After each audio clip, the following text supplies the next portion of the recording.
Why did she break protocol and fire before the order came? Brooke didn't flinch when the cold bit into her jaw. She didn't curse the wind or wish for warmth. She didn't even blink. Because blinking could cost lives. She lay cradled in jagged stone, a silhouette erased by snow and silence. From a distance, she wasn't there. Not a soldier, not a sniper, just part of the mountain. That's how it had to be. 1,000 meters below, the enemy compound stirred. Slow and careless men who didn't yet know they were being watched. One guard lit a cigarette, another limped. A third waved lazily toward the rooftop before disappearing behind a rusted outpost wall. But Brooke wasn't focused on them. Not yet. She was listening not with her ears, but with something deeper. It's strange how quiet can become a language. She'd learned to speak it fluently. Her breath matched, the pulse tapping softly beneath her glove.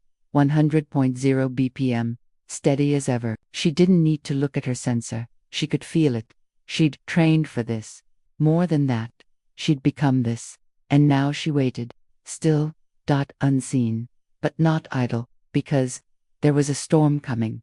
And when it broke, she would decide who lived and who never saw it coming. The wind shifted, slicing across the ridge like it knew she was there. It hissed beneath her hood, clawed at the frozen seams of her ghillie cloak. Still, she didn't move. She never moved without purpose. Every motion in Overwatch had to be earned. The mountain punished waste. So did time. Brooke's scope fogged slightly. She waited for a gap in the gust before wiping it clean with the edge of her glove. Not rushed, not delayed, just right. Reaper 1. 2 minutes from second rise, crackled the voice in her ear. No name. No request for reply. That's how it worked. No chatter, unless it mattered. Brooke gave no answer. She simply adjusted her position by half an inch and resumed her mental map of the compound. 3 main buildings, 1 likely uplink point. Several guard rotations, a shifting arc of warmth detected by the earlier drone pass. The rooftop was key. 2 guards, 1 signal tech, 1 unknown. She marked them all. In her line of work, noticing was everything, but something tugged at the edge of her attention. A feeling, not fear. Brooke had trained beyond fear. It was something closer to tension without language. A thread pulled tight. Down below, 2 SUVs rolled through the gate unmarked, dusted from travel. They weren't part of the morning pattern. She logged their arrival time, the guards' reactions, the change in posture. The energy had shifted. Brooke adjusted her scope. Inside the first SUV, a man leaned forward, speaking into a hand mic. Round face, thick eyebrows. She couldn't confirm identity. Not yet, but his body language screamed command. She whispered into the mic, barely audible. Signal shift. No response. None needed. She wasn't a soldier, waiting for orders. She was a presence sharpened by silence. Then came the crunch. Stone and snow. Displaced underweight. Close. Too close. She didn't blink, didn't panic. Her left hand moved subtly to adjust the stabilizer strap. The sound had come from her left, ridge high, not a guard, a scout, trained. 15 meters, and closing. She breathed in through her nose, slow enough not to fog her lens. The scout crept higher, scanning the slope with a He paused, turned toward her ridge. 8 meters. She could feel his breath before she could hear it. She didn't raise her weapon, didn't flinch. She kept the scope trained downhill, not at the scout, but past him, locked on the compound. It wasn't time to take the shot. It was time to be invisible. The scout moved on, and Brooke remained. She allowed her eyes to close for half a second. Not rest, reset. Her gloves cracked faintly when she flexed her fingers. Frost had thickened across the rifle stock. It didn't matter. She'd long ago learned to become colder than the metal she held. She scanned the compound. Again. The rooftop, now for men. One of them carried a long, narrow case. Relay gear. Another man standing apart, confident, oversaw the unpacking. His posture mattered. His presence was commanding, not laboring. Brooke noted the way he gave orders, not panicked, planned. She checked her file again. High probability. Communications advisor. Linked to the warlord, the man who would open the channel and burn the Reaper team's advantage. No green light yet, no order, but her finger hovered, and her mind raced, because something had shifted, and she could feel it. Then the snow began, not soft, not silent. It came with a whip, blurring the edges of her view, coating her gloves in optic. Visibility dropped. The compound flickered behind a gauze of white. Brooke recalibrated, narrowed her breathing, adjusted the scope hood. A rooftop vent glowed against the haze. That antenna, almost operational now, blinked faintly. 3 short, 1 long, a call, or a signal, she didn't know. Couldn't ask. Still no green light, just static. But then the advisor turned, just slightly, exposing his profile, gesturing toward the south wall, giving directions. Brooke knew he wasn't stalling, he was initiating. And the Reaper team wasn't in breach yet. They were still holding position. If that uplink activated, the warlord would be gone before the first round was chambered. Brooke took one breath. Her finger tightened. Then she squeezed. The crack of the shot split the ridge. Wind stole its echo. Through the scope she saw him fold. Knees buckled, shoulders collapsed. No sound, no second chance. She watched him hit the rooftop vent, limp and already bleeding. Then silence, and in that silence came the voice. All units adapting. Proceed. No anger, no panic, just a new reality. One created by a single decision made from 1,000 meters away. By a woman no one could see, and most would never know. What do you do when breaking silence means saving lives? The shot hadn't echoed. It hadn't screamed. It didn't need to. It shifted the air. A single decision made in the stillness above the world had thrown the entire compound into motion. Brooke didn't savor it. She didn't even pause to watch him fall. She was already scanning for the next threat below. The rooftop exploded with confusion. Guards shouted. Rifles lifted in scattered arcs. One dropped behind an HVAC unit and barked into a radio. The man with the tablet, gone, rolled behind the antenna housing. The others scrambled. The breach had begun, not because of a call, but because she had forced the plan live. And now she had to stay ahead of it. Her cheek pressed deeper into the rifle stock, raw from cold, but she ignored it. Movement caught her eye. The southern flank, a sliver of sandbags tucked between a shed and the wall, too subtle to be seen earlier, too deliberate to be random. Then she saw it. A machine gun nest camouflaged perfectly, positioned to shred anything coming through the outer gate. Reaper team would have walked straight into it, too late, unless Brooke shifted, adjusted for elevation wind. Angle. Found the operator crouched low behind the belt-fed rig, focused, unaware. She didn't wait. She fired. The shot lifted him from his knees and folded him backward into the platform. No rounds fired. The MG stayed silent, the threat gone before it even breathed. Seconds later, Reaper team silhouettes shimmered into view, moving through the breach. On time, on plan. Because of her. The radio hissed. Overwatch, confirm rooftop, suppressor neutralized. Brooke didn't blink. Already on next, she whispered. Her voice didn't shake. It never did. Even now, with snow curling off her shoulders and wet gravel freezing under her chest plate, she shifted again, inching toward her secondary perch. The first shot had revealed her location. Not precisely, but close enough. She couldn't stay. The fallback was tight, tucked under fractured granite, better concealment, more limited field of fire. But it was necessary. She crawled, silently. Her elbows slid across frostbit stone, her knees locked into grooves carved by centuries of wind. When she settled, she saw it clearly, a rooftop guard, breaking into a sprint toward high ground. If he made it, Reaper team would be flanked during extraction. Brooke fired again. No, delay. The guard collapsed, mid-stride, arms still reaching for cover that would never come. Somewhere below, the team moved forward. No cheers. No praise. Just formation. That's how it worked. She was the eye behind the sky. They were the blade beneath the door, and none of them needed thanks. But then the radio died. Not static, not distortion, just silence. One syllable from Reaper command crackled through. Then nothing. Brooke tapped her throat mic. No response. Checked back up. Dead. Her. I stayed on the scope, but her heart changed rhythm. Not panic. She didn't do panic. But the pulse that had held at 100.04 hours. Now it spoke to her. She was alone. No Overwatch team. No confirmation, no command, just her, the rifle, and the storm. Then came movement, up a ridge, 2 shapes, not guards, not Reaper. Scouts. Different gear, cleaner, lighter tread. Trained. One of them scanned with a short-range thermal wand, swinging it in slow arcs. They were tracking heat. Her last shot had drawn attention. They were headed toward her fallback.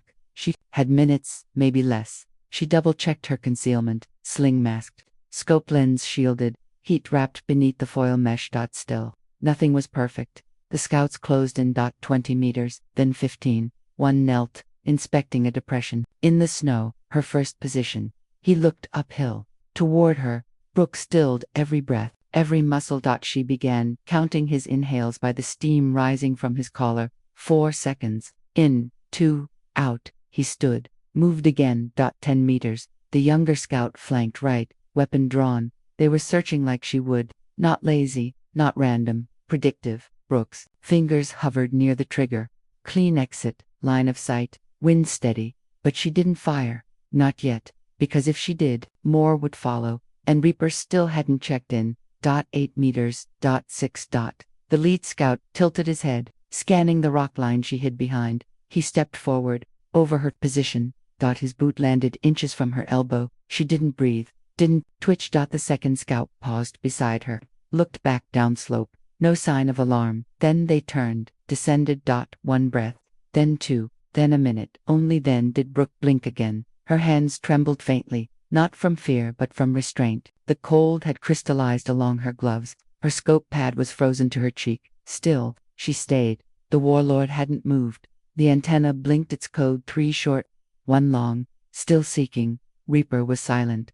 She was the only line left. The silence wasn't waiting. It was asking. What would she do next? And she knew the answer. She would endure, because that's what Overwatch means. You don't wait for recognition. You wait for the moment the mission needs you most, even when no one's left to tell you so. They say every sniper pulls the trigger twice, once with their finger, and once with their conscience. Brooke lay frozen, not by cold, but by clarity. The kind of clarity that only comes when everything else is stripped away. No comms, no backup, no voice in her ear guiding the next step. Just her, one breath at a time, and the brutal mathematics of survival. She watched the compound through her scope, steady as stone, eyes narrowing against the mist. Something was wrong. The antenna was still blinking 3 shorts, 1 long, again, then again. But the men below weren't trying to complete the uplink. They weren't guarding it. They were waiting for what? Why hadn't they scrambled more guards to the roof? Why hadn't they shut down the antenna after the advisor was dropped?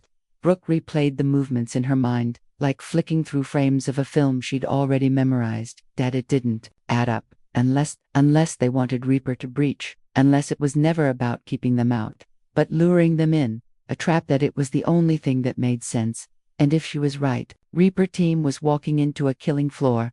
But she couldn't reach them. No radio. No signal, no way to scream across the void. Just steel, optics, and instinct. So she did the only thing she could do. She looked closer. Scope sweep, building by building. She traced paths, corners, shadows. She counted them, marked them. Not the obvious soldiers, but the ones who thought they were hidden. There, a glint, southwest corner window. 3rd pane, a glimmer of glass cut wrong. No soldier would notice it, but she wasn't a soldier anymore. She was something else. A watcher. She adjusted her scope, caught the angle. Beneath the glint, a camera, one that pointed not outward from the wall, but inward, monitoring the compound, not guarding it, watching the breach sites. She found another, and another. 5 cameras, all aimed inward. Why would a warlord monitor his own compound's center courtyard? Unless he wanted to watch something unfold. Unless this wasn't about guarding intel, but capturing it, recording it, turning it into leverage. She whispered, even though no one was listening. They're setting a stage. The Reaper team was the actor, the compound, the set. And somewhere nearby, Brooke realized, there was an audience. Her scope swept again, this time outward, past the ridge, across the canyon, into the folds of cliff and brush. And then she saw it. A flicker, too slow for a bird, too fast for a shadow. A lens. Long range. Fixed. Watching them, she shifted. Another glint to the east. Higher. Another camera. Another angle. This wasn't a warlord's last stand. It was propaganda. A setup, and if Reaper executed the breach, they'd be framed, filmed, branded as butchers. It would look like a raid on civilians. A massacre, fabricated, but broadcast. And the damage would be irreversible. Brooke's heart rate rose. 101.4. She single quotes D, only seen that number once before, the day her first mission collapsed in sand and silence, when she had to choose between orders and truth. Now, she faced it again. Except this time, there were no orders, just silence, and the weight of knowing the warlord had done something brilliant. He didn't need to win the firefight, he just needed the footage, and he'd get it, unless Brooke broke the script, unless she made enough noise to force Reaper to stop. Or at least hesitate long enough to see. But how? She looked down at her rifle. There was still a third clip, one she never touched unless things went wrong. It wasn't for precision. It was for noise. Flare rounds. They burned. Bright, loud, obvious. They shattered stealth. They screamed across sky like blood-colored arrows, and they broke protocol. She'd only ever fired one, 3 years ago. It cost her 3 weeks of debrief, and almost her slot, but it saved a unit, caught in crossfire. Now, it was the only play. She loaded the flare round slowly, no tremor in her hands, no doubt in her eyes. She lined up the shot, not at the compound, but over it, an arc, a message, a break in silence. She whispered, "Look up," and pulled the trigger. The flare exploded across the sky, a blinding, burning signal that washed red across the courtyard. Everyone below froze. Guards, Reaper, even the uplink crew. One moment, a chessboard, the next. Fire across the board, no bullets, just confusion. Then, a voice in her ear. Crackled, weak, but there. Overwatch. What the hell was that? Brooke exhaled. "Stop the breach," she said calmly. "You're being filmed. This is a setup." A pause. Then, confirm visual. "Pulling team now." Good catch. The channel died again, but she didn't need confirmation. She watched it unfold. Reaper pivoted, slipped through their exit routes. No shots fired, no bodies left behind. That just one rooftop flare drifting slowly to earth, burning out above the trap that never closed. Brooke lay back, her cheek raw, her hands aching. The mountain was quiet again, not because the danger had passed, but because she had. And for the first time in hours, she let her rifle rest beside her, not dropped, not discarded, just laid down. Like a final note in a song only she could hear. They think silence means safety, but Brooke knew better. Silence was never peace. It was the sound before an avalanche, the space between lightning and thunder, the breath before the scream. And now, it was all she had. Brooke crouched beneath the stone ledge, eyes scanning the emptied compound below. Reaper team had vanished into the canyon, ghosts in the snow. No fire, no casualties. No trap sprung. And still, something felt wrong. Too easy. Too quiet. Like they'd escaped too soon.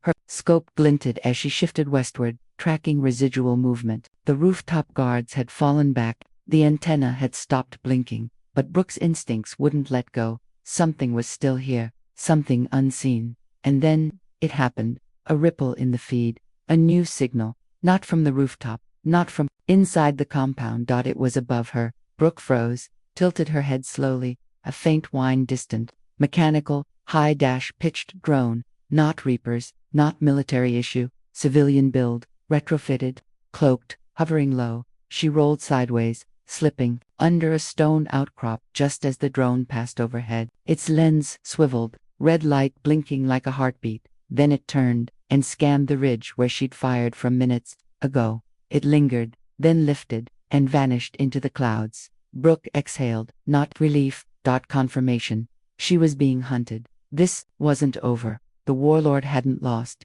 He'd pivoted. If he couldn't trap the Reaper team on video, he'd find her, the sniper who disrupted the narrative, the outlier, the variable. And now, she'd revealed herself, not by name, not by face, but by action. Someone out there knew she existed, and that someone wanted her gone. She packed slowly, methodically. No panic. Her hands were bleeding from the cold. Her scope had frozen over once. Her knees ached from holding position for too long. Didn't matter. This wasn't the kind of mission you walk away from. It was the kind you carry with you for the rest of your life. As she began the descent, her mind flashed to the flare, that moment of defiance, of breaking protocol, exposing position, drawing fire.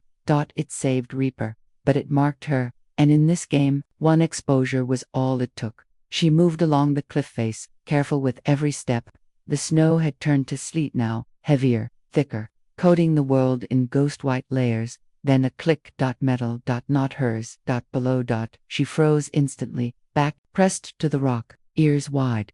Voices. Muffled. Sharp consonants. Not English, not PASHTO. Russian. Two men, close, not trained like military, but methodical, hired. She crouched lower, heard the crunch of one of them stepping on her outbound trail. Then, silence. They were tracking. Not aimlessly, but with coordinates. They weren't just searching, they knew she'd be here. Which meant the drone wasn't just surveillance, it was a beacon. She had a choice.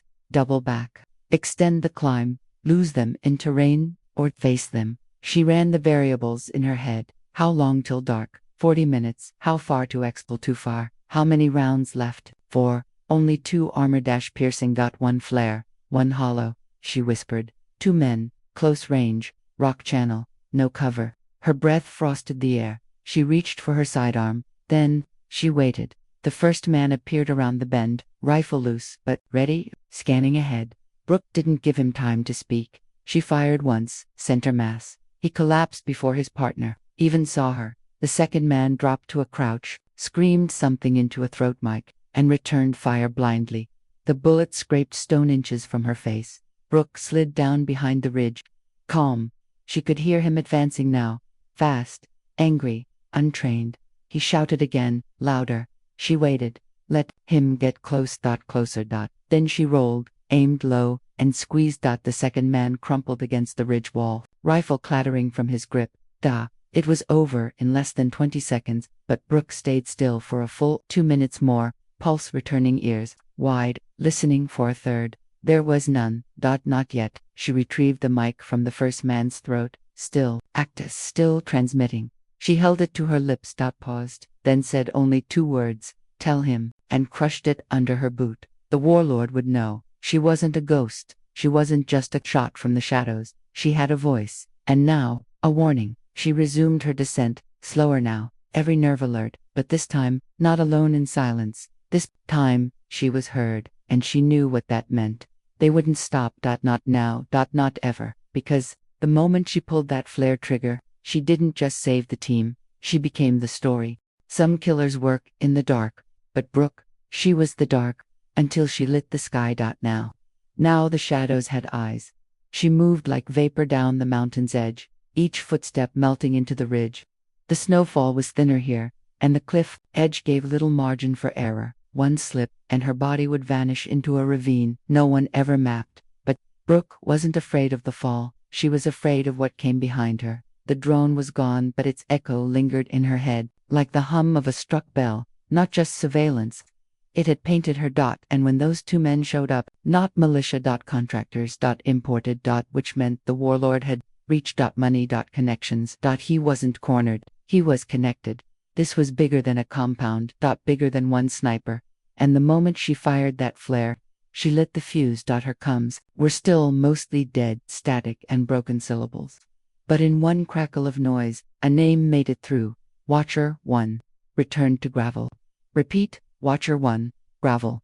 That was the code name for Base 14, the fallback camp, buried in a valley of broken rock and ice. Hidden, cold, secure, for now. She tapped twice to acknowledge, even though no one would hear it. Then she changed direction, northwest across the basin. And as she moved, every part of her began to ache, not just from exhaustion, but from memory.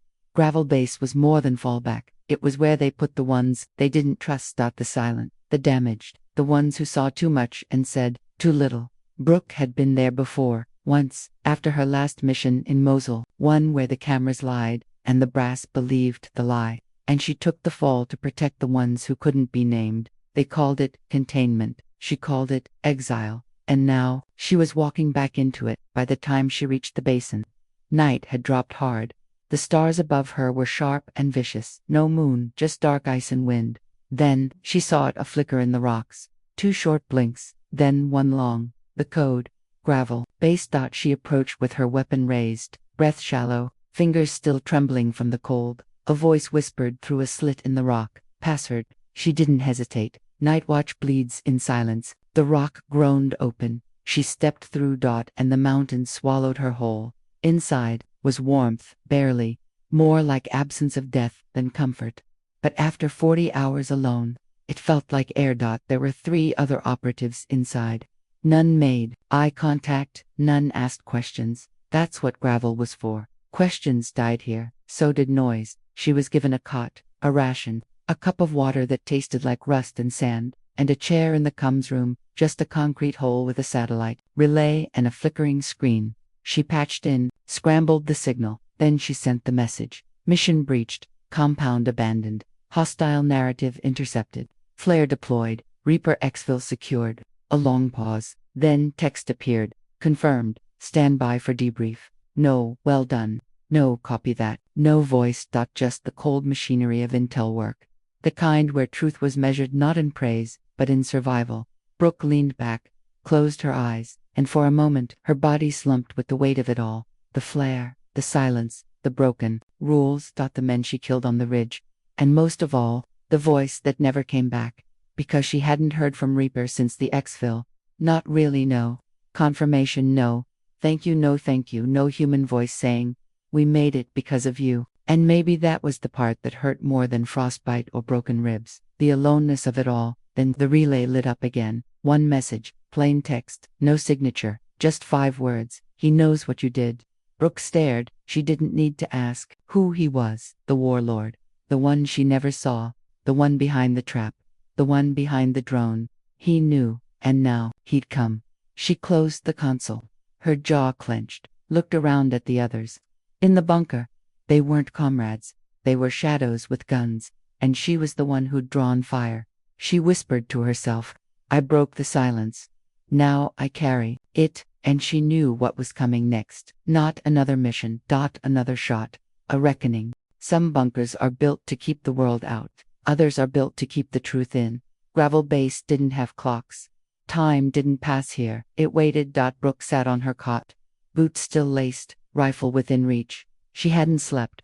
Couldn't. The warmth from the heaters only reached the skin, not the soul. The message still blinked in her mind like afterburn on her retina. He knows what you did. 5 words, sharp as a blade. He knew she'd broken the trap. He knew she'd disrupted the story, and he wouldn't forget. The door slid open with a sigh of hydraulics. A man stepped in. Not a soldier, not gravel staff, but Commander Rourke, face carved from granite, eyes like whetstone, the kind of man who didn't flinch when reports came back with body counts instead of names. Brooke stood slowly. No salute, just stillness. You've made a lot of noise, Rourke said, voice dry. Brooke didn't answer. He gestured for her to follow. Down the hall, into the debrief chamber.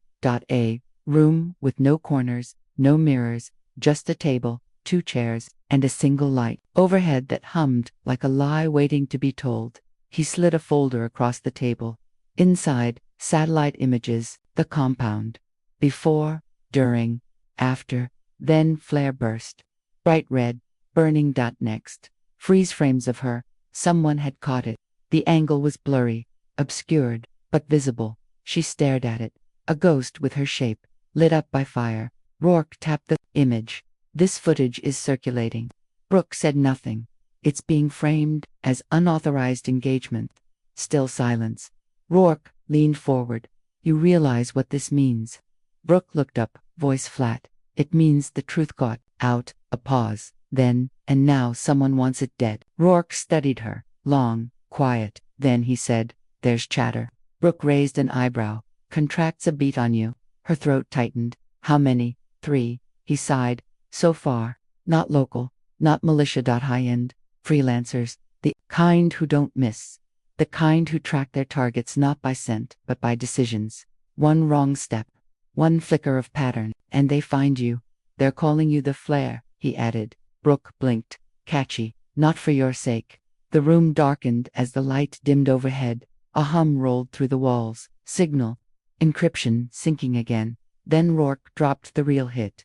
We traced the drone footage. Brooke sat straighter. And it didn't upload locally. Her heart slowed. It uplinked through a relay, routed through Zurich. That meant one thing. Funding. This isn't just a warlord with a compound, Rourke said. It's an arm of a machine. Corporate, political, private intelligence. Someone wants to shape a story. And you, Sergeant, you broke their script. Brooke felt it in her ribs. That ache of recognition. She'd seen it before. Mosul, when she uncovered the misreported drone strike, the one that never hit its real target, the one that wasn't supposed to be known, she buried the evidence, buried the guilt now. It was digging itself out, and it wore a different face. Rourke slid a final photo toward her, a still from the drone. The warlord, flanked by two men in suits. European, trim, clean, not soldiers. Not believers. Handlers, and in the corner of the image, half-shadowed, a woman, black scarf, no insignia, watching. Brooke stared. A pulse in her temple began to throb, caught the shift in her posture. You know her. Brooke nodded slowly. Once.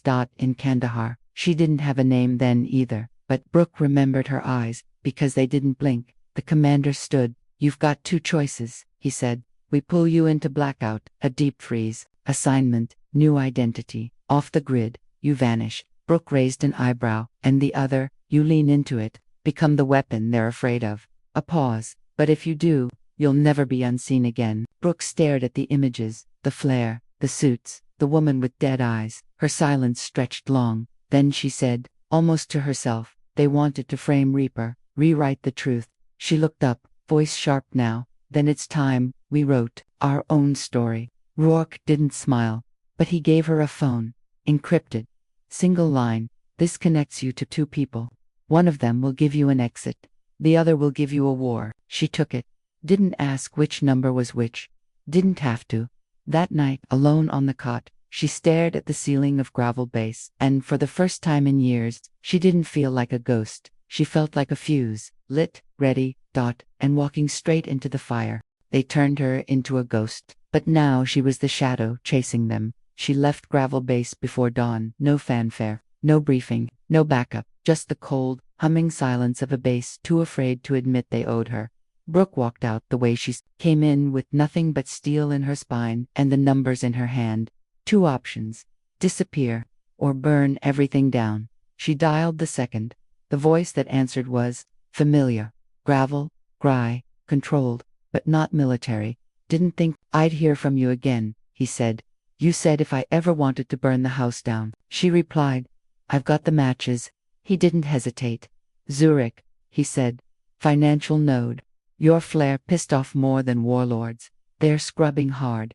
Wiping footage. Rewriting ops. She listened. They're tying it all to a private security firm, Greystone International. Black budget arm. No oversight, no borders. She said nothing. Then, and the woman? A pause. Codename, Lark. Her blood turned cold. Lark. A name she hadn't heard since Kandahar. The woman in the photo, the one with eyes like quiet knives. Flashback, years ago. Afghanistan. Brooke on a rooftop, scope aimed at a convoy. Lark beside her, no rank, no insignia, just a smile that never touched her eyes. You know the thing about truth, Lark had whispered. It's flexible. Brooke hadn't answered.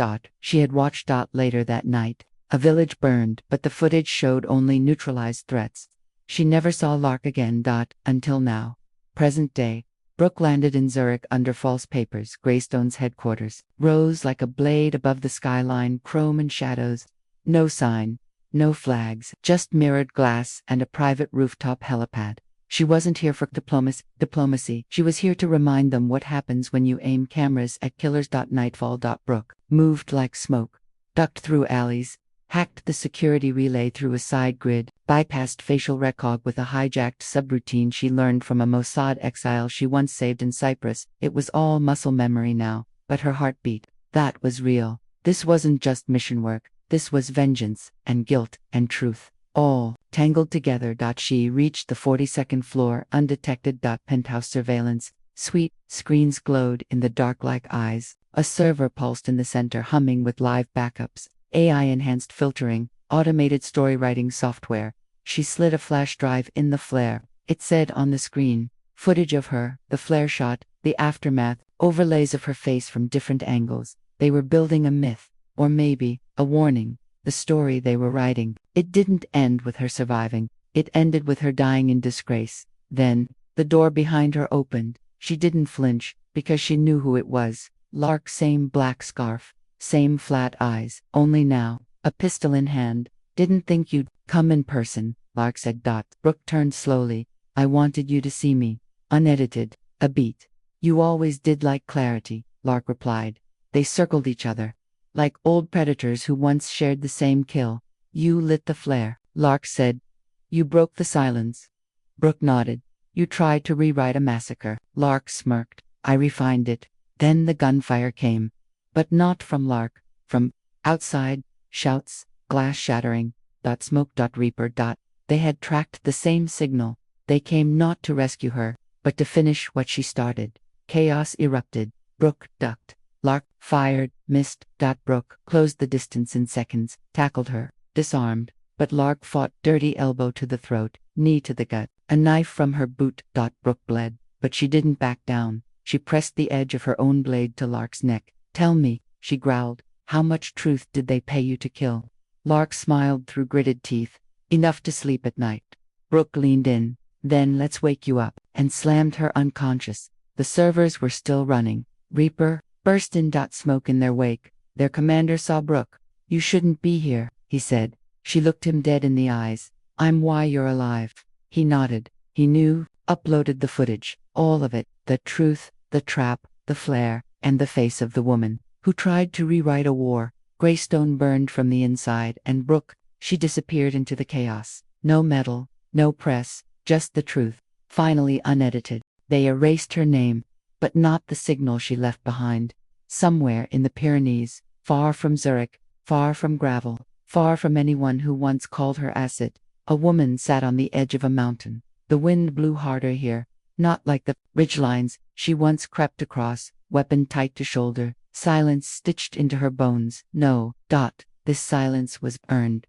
Brooke didn't flinch when her reflection passed across the stream's surface. She used to avoid mirrors. Now, she could almost look herself in the eye. The footage went live for days ago. Every file, every lie. Every edited angle that tried to make ghosts of the innocent, rewritten. Restored. Scene. Graystone was in flames. Not literal, but bureaucratic. Exposed, cut loose. The heads rolled quietly, behind closed doors. No courtrooms, no interviews. But the myth of the flare, it spread across forums, across encrypted channels, across war zones and networks. They didn't know her name, only her choice. The flare, a warning, a call, an act of truth, paid for in silence. One message had reached her, days after, from Reaper. Just 5 words. We saw what you did. It wasn't judgment, it wasn't praise, just truth, and that, finally, was enough. A child ran past the trail near her, laughing boots, 2 big cheeks red from cold. For a moment, Brooke just watched, a sniper's instinct, tracking motion, measuring angles, calculating threat. But there was no threat here. Just life. Loud. Unguarded. Real. She felt something shift in her chest. Not peace, she wasn't built for that, but maybe. Quiet. The kind that doesn't hide, the kind that heals. Somewhere, her name was still on lists. Her image still flickered in places she couldn't reach. They might come for her again, she knew that. But if they did, she wouldn't hide. She wouldn't vanish. She'd flare again, because in the end, some people hunt in the dark, others are hunted, but a few. They light the darkness just long enough for the rest of us to see what's real. And Brooke, she was the fire they didn't plan for, the echo they couldn't silence, the myth that chose truth over orders. The flare never died. She just stopped needing to burn.